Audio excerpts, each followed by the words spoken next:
Decluttering podcast. We're your hosts.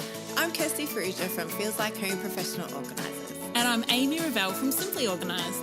We can't wait to share with you all our tips and tricks to help you declutter and keep your home and family organised. If you'd like to engage with the podcast further, you can find us at The Art of Decluttering on Facebook. Let's get started.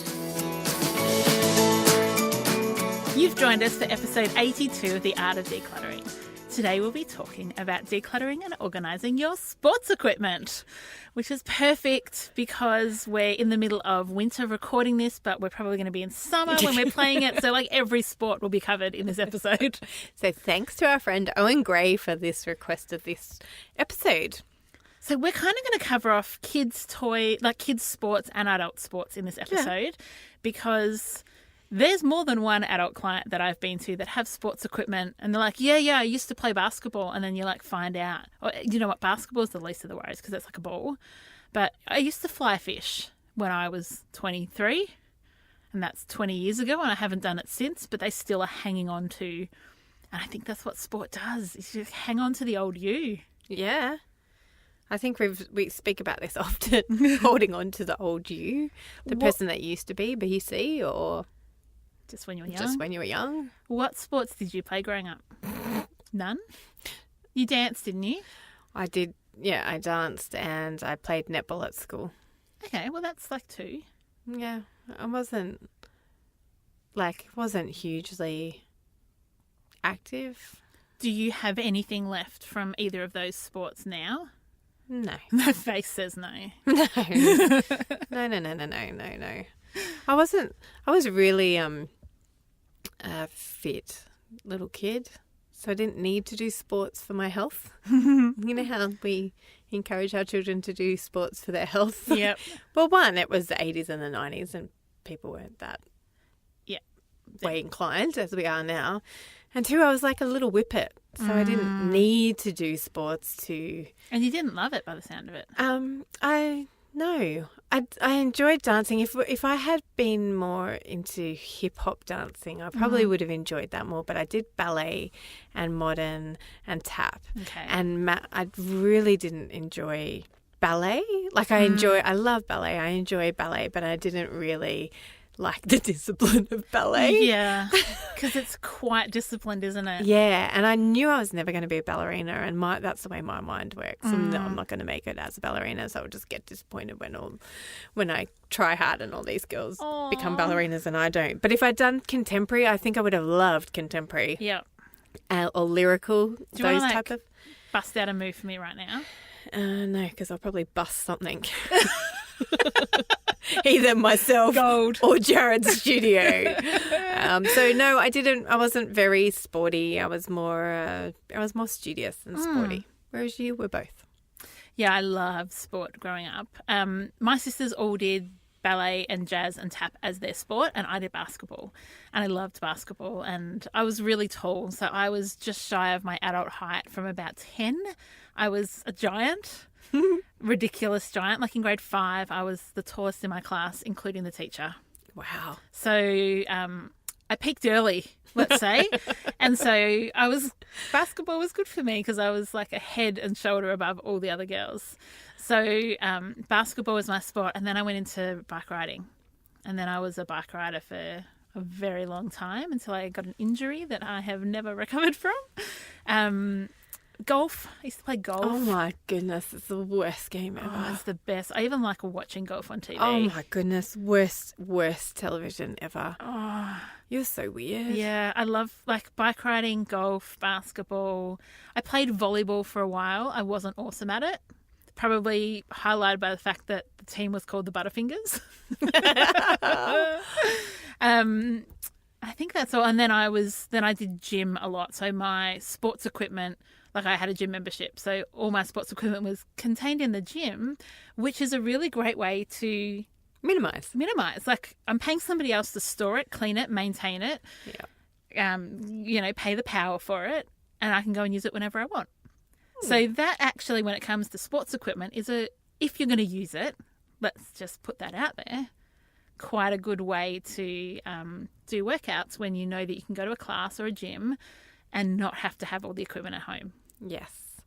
So I'm remembering my childhood and teenage. I did have bikes and roller skates and inline skates. Oh, yes. So I was a very active kid like that, just not paid extracurricular activities. Competition. Yeah, and like when we lived in Papua New Guinea, we had a pool for a time, and my sister and I would get out every afternoon and ride our bikes and ride our skates, and we were very active children, just not competitive. One of the other sports that I did was swimming. I'd forgotten about that. We used to train 3 mornings a week. Shout out to my awesome mum who would drive us kids to the Diamond Creek pool Monday, Wednesday and Friday mornings at like 6:30. We'd train for an hour and then we'd go to school, have breakfast, start classes. So I did love my sport. I'd ride my bike to school, which was a 65k round trip through mountains and like on dirt roads, and I loved it. So for everybody who knows Melbourne, from research to Doreen. Yeah, I loved it. I loved riding my bike to school and the independence, and yeah, I love all. And let's just say it. Amy loves anything competitive. Understatement of the year, peeps. Understatement of the year. We know Amy's motivators. Yeah. Get her to compete in something. And I'll be fine. Or who can win at this? She'll kick your butt. At least die trying. Yes. So, how do you declutter things from your past life or sporting equipment? A good question to ask yourself is, are you still using this? Or do you have sports equipment that you haven't played in like 20 years? And I think if you have sports equipment that you haven't used in, say, 5 years, I think you can well and truly get rid of it. I also used to play squash. Like, I really have... Let's just stop talking about what you used to do, because you could just talk about it forever. Oh, no, but like squash was an awesome game to play. It's so fast and all you need is a racket. Like, I didn't have to have... And a ball. Yeah. The ball, I promise, didn't take up much. In the racket case. Yeah.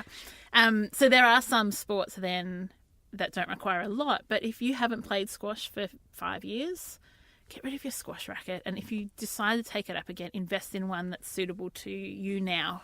And that hasn't deteriorated because it hasn't been in use. Yep. Or when you pull out and the strings are all yellowed and frayed, or it's just not cool anymore. Not squash, but like the racket. Like I remember getting. My friend. No, I wasn't saying that it wasn't.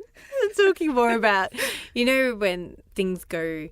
And not that you should be a slave to fashion. I'm not saying be a slave to fashion, but I remember I got a tennis racket one year for some random reason. Maybe I said to my parents at Christmas, I want a tennis racket, and they got me a tennis racket. But it was one of like those short-handled tennis rackets. Oh yeah. And a big head. So you really can't miss. Yes, probably why they were doing it. And then they weren't cool. Like, and I've never played tennis anyway, so it's whatever. Well, that was easy to get rid of. Yeah. It comes back to that whole thing that you've spent good money on it, and to replace it, you'd spend good money on it. So why not just keep that squash racket at the back of a cupboard for another 20 years and then still think that maybe you'll get back into playing squash one day when the kids are a bit older, when I've got more free time. When I retire. My knees are going to be so amazing that squash will be the perfect sport for me to play when I'm 70. Or by the time we retire, 80. Not going to happen. Probably not going to play squash at 80. My dad was a champion squash player, which is, I think, why I took up squash. And I just didn't have it in me like what he did. My parents played squash. They played badminton. Oh, my kids like badminton. Yeah. I said to the kids the other day, Ollie got a Rebel Sports voucher, and there was those pop-up badminton cases that you get, like it's just all contained in a case, so you can easily chuck it in the back of the car. And I was like, how about that? Instead, he bought inline skates, and then he wanted to buy me inline skates as well, so we can do it together. And I'm like, yeah, but what are we going to do with Am? She's going to be sitting Put her in a backpack. Twiddling her thumbs. So Rebel vouchers are the go at the moment for our age kids. So pretty much every single party we go to, you get a Rebel voucher. That's what the Rebels are giving you. And when it was my boys' birthdays, they just got a whole lot of Rebel vouchers, put it together, and they get to buy cool stuff. Yeah, Ollie got like $210. Whoa. But then we couldn't figure out what to buy for it. Like we got Indoor inline basketball skates. rinks? No, he didn't want. He's not interested in basketball, so he ended up getting a soccer ball, another soccer ball, inline skates, and knee pads and shin pads to stop him. Yeah. And then we brought them down here, and he hasn't worn them, and he's like ripped his knees to shreds. Oh no! Skating. That'll learn him. That will learn him anyway. A lot of people keep their old sporting goods because they feel like it's a grievous process to let go of the old them, like the person that they didn't become or the person that they did become. And so, like, we get that can be difficult, but we're your cheerleaders to say, but you can do it. You can let it go. If you're not using it, kind of lose it. Let it go. Pass it on. Donate Use it or lose it. Yeah, use it or lose it. Do you have any clients that you've walked into and they have a treadmill that's being used as a clothes horse? Yeah. How did I know what you were going to say then? I don't know. Maybe because it's a very common apparatus to have in homes. Yeah. A clothes horse. Yeah, that's got like a in the towel shape of a treadmill. It's a really expensive clothes horse. Maybe people don't know that from like Bunnings you can buy one for, or Kmart or IKEA or anywhere, like under $10. Yeah, maybe they do that. You've got to have a $300 one that you plug into the wall. 300? Well, on eBay. 3,000? Yeah. 12,000? We had a treadmill for a little while and I used it when we had it. But once I stopped using it and we started like hanging the kids' swimming stuff on it, I went, I'm just going to sell this. And I just sold it and got rid of it because I didn't want to be that person. Yeah. And because it is... Again, it's coming back to that. I've spent good money on it, and I feel guilty that I chose to spend money on a treadmill instead of something else, or instead of saving it. And now it's sitting there staring at me, going, "Run on me, run on me! You spent money." The treadmill sounds like a really nasty old woman. And often the reason people buy a treadmill is, well, I'll save money from going to the gym. But if you just pay to go to the gym when you're actually going to use the treadmill and you don't have to service it and store it, it may end up cheaper just to buy a gym membership or just pay casual. Like I actually, for most people, I suggest start casual for a couple of months, find out what your rhythm is, even if it's going to cost you an extra $50, find out what your rhythm is and then see if it is actually going to be cheaper to get a membership. Yeah. Or have an accountability buddy. Yeah, do parkrun. Yeah.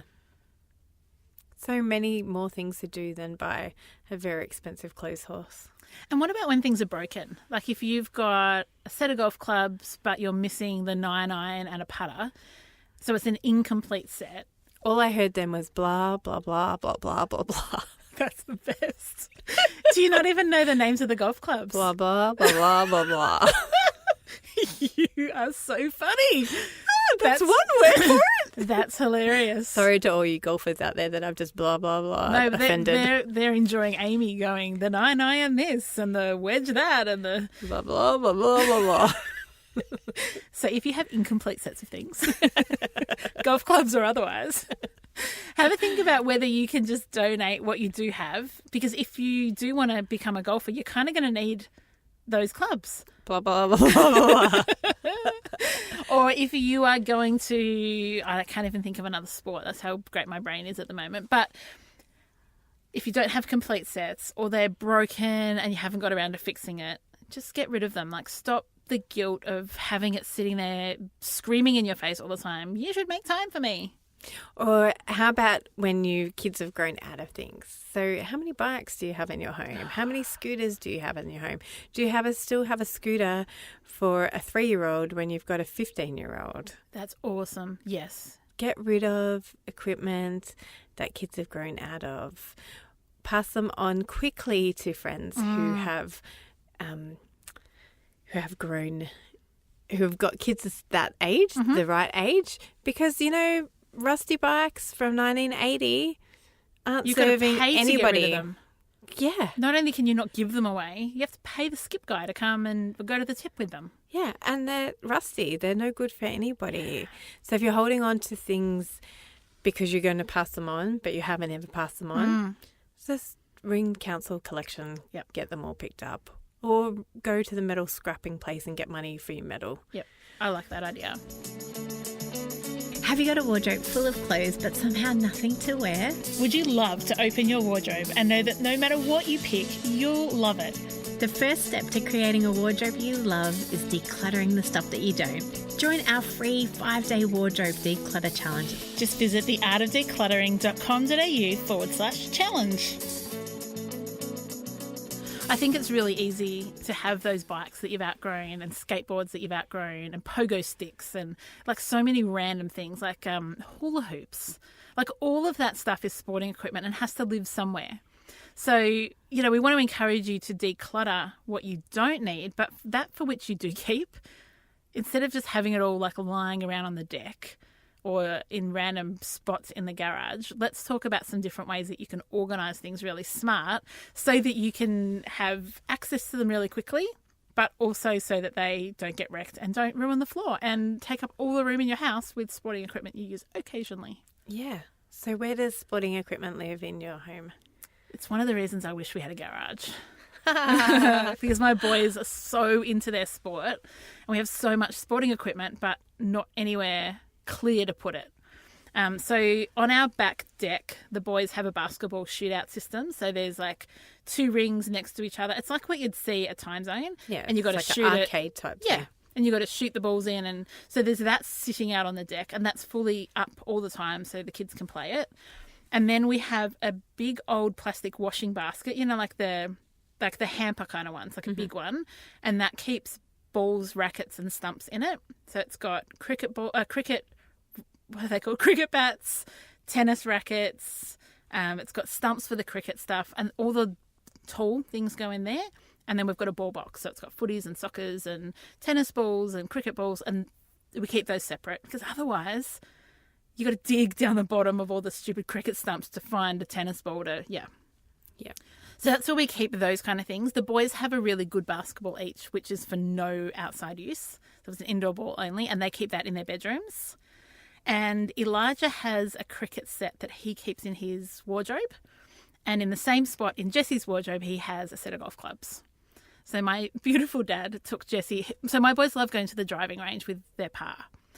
And one day my dad came back from the driving range and had bought Jesse a full set of children's left-handed golf clubs. Like so generous and lovely, but big. And he does use them. But we have nowhere to live for them to live. So they live inside his wardrobe, this full set of golf clubs. You should have lived at his pa's house. I should have suggested that, Kirst. You still can. They're going to pa's today. Oh, I Message wonder if Dad. Take the golf clubs.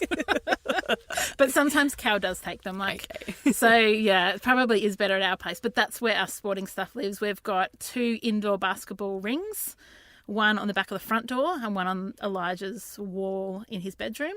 And they're obviously up, so they're stored. And the bikes are outside. Have we done a bikes episode? I feel like we did. I feel like I've talked about my bike storage. Maybe not. Maybe I talked about it elsewhere. But we bought a storage rack for bikes. So you just wheel the bike in and they just stand there. And all our 4 bikes are outside. In the open air? Yeah, in the open air. We just don't have anywhere to put them. So they're under a little bit of an eave. So the water doesn't get on them unless it comes in sideways, but they're in the open air. It's not ideal, but it's what we have.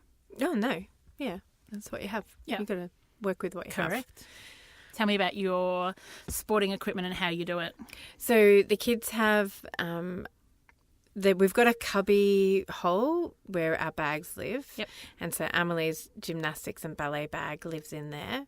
Oliver's taekwondo bag and his soccer bag live in his bedroom. Mm-hmm.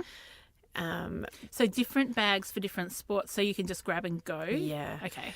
So Oliver's soccer gear and taekwondo gear don't live in the bag, but Amelie's ballet stuff does live in the bag. It gets washed and put back in that bag because I think that's a really efficient use of time. You just grab the bag instead of like, where are my tights? Yeah. Where's my leotard? Where's my skirt? Because it's so many different bits. Yeah. And because she has hair ties that go with, like, we have to put her hair up in a bun. And so all of that lives in the ballet bag. So that's very convenient and easy for us. Ollie doesn't do that with his soccer gear, but very easily could do that with his taekwondo and soccer. Then we have in the garage, we have our bikes up on the roof. I love that. Simon's done. I wrote about your garage storage for your bikes in my book. Did There you? you go. Yep. Awesome. Yeah. So we've got a beam that is attached to the beams in the roof. So we've got a piece of wood that Simon has screwed into the beam in the roof. Yep. Through the ceiling. We're doing charades here. Yeah. Kirsty is And then acting out he's the- got the beam. hooks off that piece of wood that the bikes just sit. So you just lift them up Yeah, they're vertical and just vertical. hook it on. Yeah. Yeah. And they lean up against the one side of the wall, and Simon's car parks underneath them. And then we've got scooters up against the wall and hooked onto the wall. They've got their own hooks. Yep. And then Simon's got, so we've got, How many bikes does Simon have? Simon has 3 bikes. He's got a really good road bike and not an old road bike. And then he's got his mountain bike. Ollie has a mountain bike or a geared bike and a non-geared bike. And Emily has a bike and I have a bike. And then Oliver, I and Emily have a scooter. And so Simon's got a bike on two bikes on 2 other walls in the garage, and he's got his spare wheels on a hook in the garage as well. And then we have balls and stuff that gets used in the backyard in the shed. And Simon's a soccer coach, so we've got the balls for coaching in the shed as well. What I really like is your garage sounds like it's been really intentionally set up with hooks and spaces for things, Yes. rather than just leaning things up against the wall everywhere. It's like get them up off the floor and just get some really sturdy hooks that can be put in masonry, and you just go from there. Yeah, and we even have like the helmets on hooks for the kids to get on. We've got a shoe rack in our garage. Ah, yep. And the helmets are on the hooks at the end of that. And my helmet is above the shoe rack. And it's not perfect solution because the kids can't get their own bikes down, and because the bikes are over cars. So if the car is in, then Simon needs to get the bikes down because he's stronger, whereas I would like drop the bike on the car. Well, you could move the car. Or it could, yes, I can move the car. Yeah. Yes. And then in the shed, we've got one of those flexi tubs. Oh, yep. Full of balls. That's what we keep our balls in, yep. Yeah. And we've got shin pads and stuff in there. And we've got them in the garage now because Ollie's got these new skates, so he's using them every day, but they were in the shed. And we've got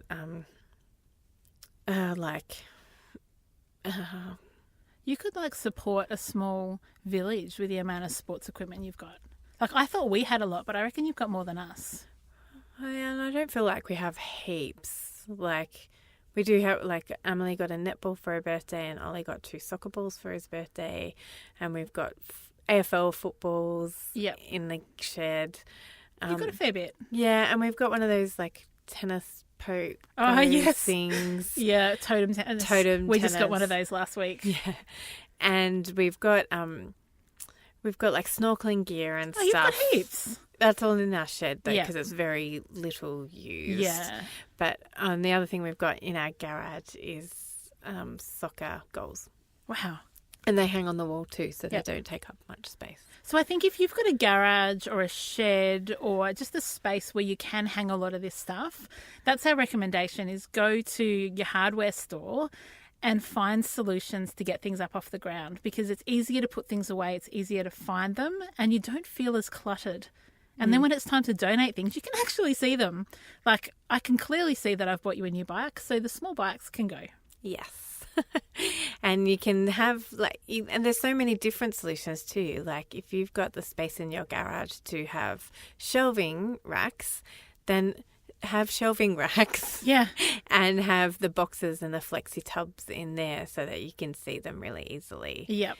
And then you can have your shin pads and your knee guards and your... All in their own box. All there.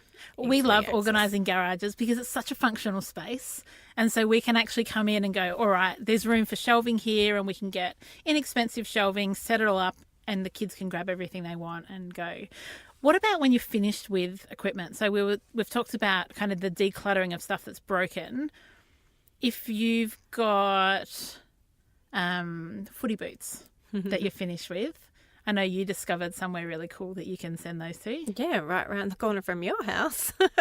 There's Boots for All in Montmorency, and they're amazing. You can not only can you buy things from there, but you can donate to them as well. So you can donate your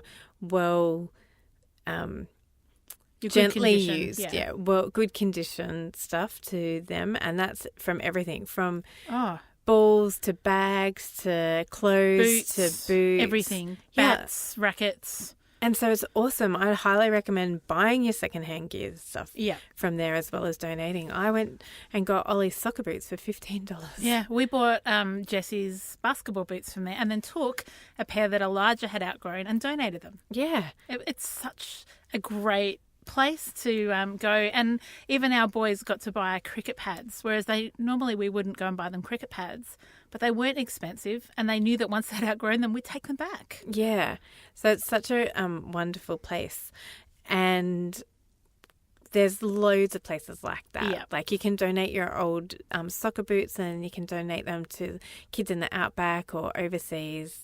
There's lots of charities and organisations who send stuff to people in need. Yep. You can also go back to your sporting club and say, sorry, we're leaving, or we've moved up a grade. Here are the old soccer boots. Is there any families that are in need that you know of that are in need? Put it on Facebook Marketplace, put it on your own Facebook page and say, hey, I've got size 2 soccer boots. Anybody need them? Yep. So many ways of recycling your well-loved things. So we want you to be mindful of what sports equipment you have. Use what you have. If you've got skis, make time to go to the snow this season. If you have a full set of cricket stuff, then Kirsty's laughing at me going, they're not going to go to the snow. It's the middle of December. But that's in Australia. What about all our Colorado listeners? Or what if you're going to listeners? France for Christmas? Yeah. Take your skis with you. So I think use what you have and be creative with it. Like if you don't have a lot of sports equipment and you want to be more active, get a frisbee, get a basketball, get a footy. Some of those things that aren't going to take up heaps of space. But bocce balls. Oh, we have a set of bocce balls. I forgot about that. But that you can use, get out and get creative and get energetic. Yeah. So let go of that. I was just going to say just one more thing. Just a reminder again. Let go of that treadmill. That's a clothes horse. Yeah. Go buy a clothes horse. Just sell Put your clothes away instead of hanging them on. Or maybe they're drying. They're usually used just to hang. Just a place to put your clothes. So handy. That's our challenge for you today, is to get rid of any sports equipment that you're no longer using and store the stuff that you are using well. And don't forget to be sustainable in getting rid of things and buying things in ways that are going to be useful to the environment and helpful to your fellow human beings. Excellent. Love it. Thank you again for joining us this week. We cannot wait to hang out with you again next week. And we look forward to your interactions on Facebook and Instagram and everywhere that you can see us. And one more thing, Kirst, we haven't talked about Patreon for a couple of weeks, but we've got some awesome supporters on Patreon. And Patreon is a creative supporter platform, which means that you can get on there and donate anything as little as $1 a month to help support us, because we pay to hire a studio and we fly you down. So there are costs associated with this, but we want to bring you this podcast for free. So someone asked me the other day, do we get enough in advertising dollars to cover our costs? We don't. But that doesn't mean we're ever going to stop bringing you this podcast for free. So if you want to support us, you can jump onto patreon.com/The Art of Decluttering. We would totally love that. And a big shout out to Fiona, who recently became a supporter of the podcast. Thank you so much for your support and your love and you standing with us to reach the world with the message of decluttering. Yay. And thank you to Olivia too, who has also recently become a Patreon supporter. You guys are the best. Yay. Have a great week. Bye.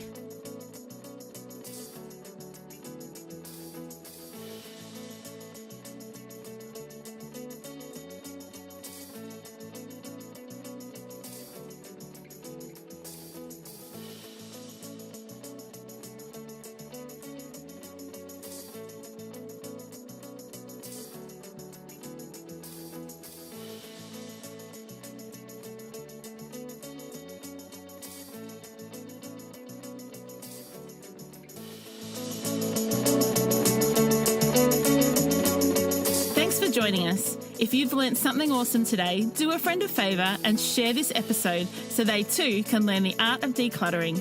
You can find me, Amy, over at simplyorganised.net or on Facebook as Simply Organised PO. You can find me, Kirsty, over at feelslikehome.net.au or on Facebook as Feels Like Home PO.